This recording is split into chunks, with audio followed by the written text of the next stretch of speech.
This video is sponsored by Squarespace. What's going on, guys? Billy here, and the DJI Mini 3 Pro just received a firmware update that doesn't necessarily add anything game-changing, but it does tighten up a couple of the core features, giving us more functionality, thus making this a better drone. So this update, version 01.00.0200, was released on Thursday, June 30th, and is 1060.14 megabytes in size to download. It has a lengthy patch notes list here that you might want to pause and take a quick glance at, so you can go ahead and screenshot this video or check out the list on your device before updating, because now what I want to do is get into some of the larger changes and cover them more in depth. Now, by far one of my favorite features that has finally made its way down from some of DJI's higher end drones to their mini class of drones here in the Mini 3 Pro is FocusTrack, and it's made up of 3 different flight modes. We've got Active Track, Spotlight, and Point of Interest, all of which work really well on this drone, but there's only one issue. One of the big selling features of the Mini 3 Pro is the fact that the camera rotates vertically, and none of these features worked, none of these flight features, these flight modes worked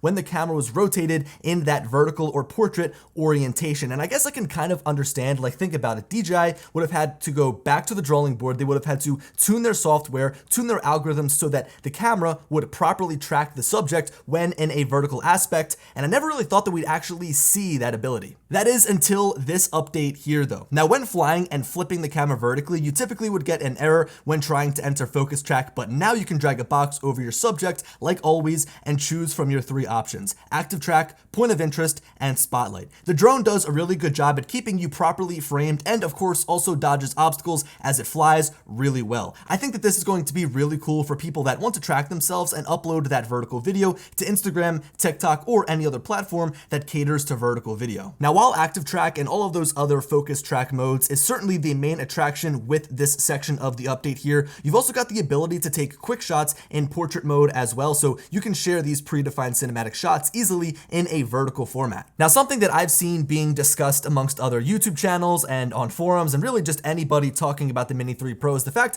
that it doesn't have as strong of a signal as the other DJI drones that are available on the market right now, despite it still using O3. And here's my stance on that.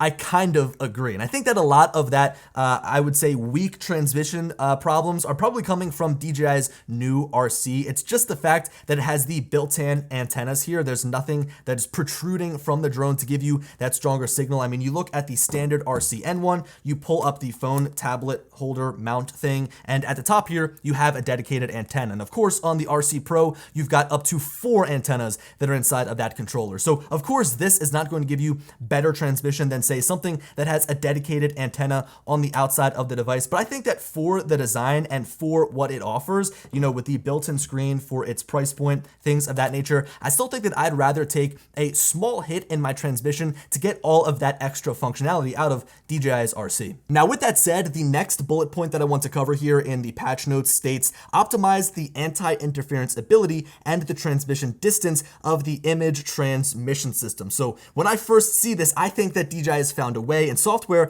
to make the signal stronger, which is of course great, but in my testing with both remote controllers, I really didn't see a noticeable difference. Maybe it was slightly better, but also that could just be my brain playing tricks on me because I saw it in the patch notes and therefore I think that it's better. But anyway, this screen recording that you're watching here is from my DJI RC, so the new remote controller with the built-in screen, and I can comfortably push the distance with no lag or breakup. Like, I can get a comfortable amount of range from this drone, from this remote controller, and I really wouldn't need to fly any further. The one thing that I still notice is that when you start to lose signal, it drops off fast. Like, it isn't a gradual loss of connection, it happens almost immediately. Perhaps they've tuned this drone and remote to work better in different scenarios that I just haven't tried yet with this update. But something they did add, though, is this prompt when taking off on the DJI RC that disables the remote's Wi-Fi and Bluetooth to mitigate transmission issues, which is actually a pretty nice touch. Now, moving on here, the next 3 bullet points that make up the patch notes have to do with hyperlapses, which is another, I guess you could call it, smart feature or smart flight mode that's been newly added to the mini series of drones here with the Mini 3 Pro. So this drone is really the first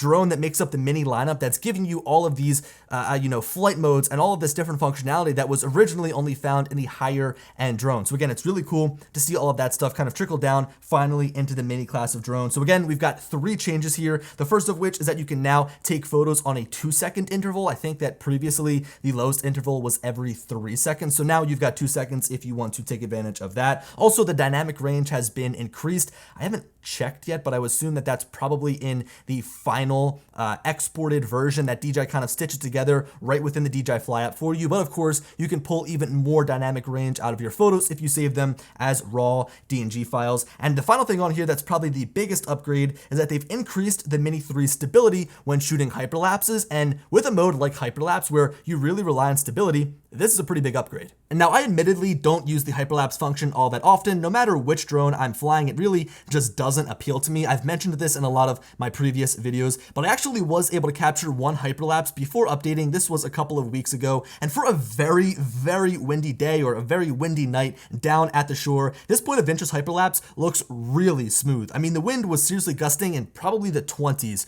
during the flight. Now, with some of the hyperlapses I tried capturing after the update, business seemed as usual, although it's funny. I just recently had a conversation with Russ from 51 Drones, who's complaining about the Mini 3 stability when shooting hyperlapses. I mean, this was just the other night, and it sounds like his problems were almost immediately answered. The hyperlapses across the board coming from this drone are solid, especially after this new update, and it's really impressive because of how tiny the Mini is. Now, before we move into the second half of this update for the Mini 3 Pro, I want to give a quick shout out to this video's sponsor, Squarespace. Squarespace is a platform that I've personally been using even before I started posting videos here to my YouTube channel over 6 years ago. I first built my portfolio using Squarespace's platform because of their templates that are stylish, functional, and easy to customize. I didn't need to learn how to code, I didn't need any previous experience, and I didn't need to spend an exorbitant amount of money to hire someone to build it from scratch. Instead, I could work at my own pace, I could add my best photographs, and could customize my template to be exactly the way that I wanted it. In my case, I have a simple design with a black background and minimal text to keep the focus on the images. Squarespace goes even deeper with detailed analytics, so I can see who's looking at my website. They've got integrated SEO tools so that I can get my work seen by more people online, and if I choose to do so, I can start an online store right within Squarespace's platform to sell prints, presets, or anything else photography related. So a special thanks to Squarespace for sponsoring this video and helping me display my work online for over half a decade. Now moving on here, one of the biggest issues I found myself having with the Mini 3 Pro in my initial review process was that some of my video clips were falling out of focus. For example, I did a full active track flight for a video that I wanted to post here on my channel, and the entire flight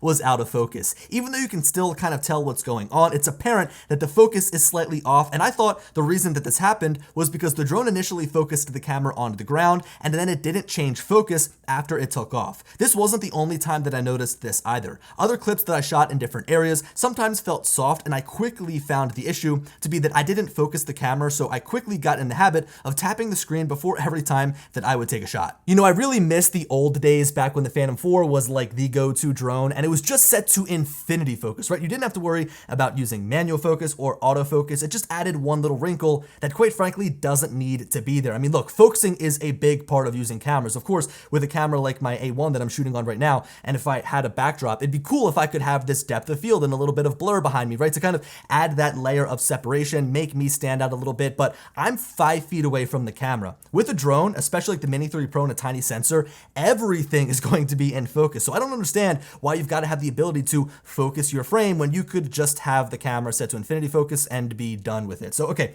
that's my rant. I think that I rant about that in almost every single one of my videos, but I'm going to continue to rant until they finally change it because there's no reason to have it in a drone, especially like the Mini 3 Pro. Okay, moving on. The reason that I'm even bringing this up is because DJI finally added AFC into the video shooting mode here on the Mini 3 Pro. So AFC stands for autofocus continuous, so the camera continuously stays in focus. So in that example I shared with you where I was doing the active track flight and the drone focused on the ground that was close to it, it then took off and didn't refocus. If I had AFC turned on and it was available in the drone, I wouldn't have had that issue. So it's good that they finally added AFC so that it makes our lives just a little bit easier. So after the Mini 3 Pro launched, and actually before they even started shipping to customers, DJI dropped a massive update giving this drone 10-bit color when shooting DCinelike video. This allows you to pull more colors from the flat picture profile in post, and let me tell you, it looks beautiful. To make this drone an even better video shooter, DJI has made some improvements to that DCinelike color profile that make it better when shooting in low light scenarios and especially at nighttime. I usually prefer just shooting in the normal color profile at nighttime, quite frankly, even when flying drones with bigger cameras and bigger sensors like the Mavic 3, as it requires less work in post. I've shown you guys some clips from this drone when shooting at nighttime, and it is just lights out. But after having tried using DCinelike video in some lower light conditions when flying during the blue hour just to try it out after this update, it might actually be something that I continue to do. It looks really good, especially when you color grade that flatter profile. The only issue is that your maximum ISO when shooting with DCinelike is 1600 compared to 6400 when shooting in the normal color profile. And now moving into our final change made here in this firmware update, I am holding the Mavic 3 Cine because compatibility has now been added between the new DJI RC and the Mavic 3 and Mavic 3 Cine. So it's pretty simple. Just update the Fly app, update your controller, go into the Fly app, go to connect a drone, and the Mavic 3 pops up. Very easy, very self-explanatory. And more importantly, they've now released pricing on just this remote controller. I know this was big speculation, like what is this remote going to cost? It costs $309, which honestly, I thought they were going to price it at $600. I was way off. That is half the price of what I thought it was going to cost, so I'm a little bit shocked by that. I mean, you look at what this offers and you compare it directly to DJI's RC Pro. This is a fourth of the cost and gives you more than like half of the same functionality. So this is a really good deal. And if you're looking for a new remote controller for your Mavic 3 or for your Mini 3, and hopefully maybe if they add compatibility future to like the Air 2S, this is an absolutely great controller. Can't recommend it enough for a lot of different reasons. So guys, that wraps up this firmware update. Again, nothing earth-shattering, nothing game-changing, but it does improve on a lot of really core features here in the Mini 3 Pro and on, of course, the DJI RC. Let me know your thoughts down in the comment section below on this update. Hope you guys enjoyed the video, and as always, I'll talk to you later. Peace.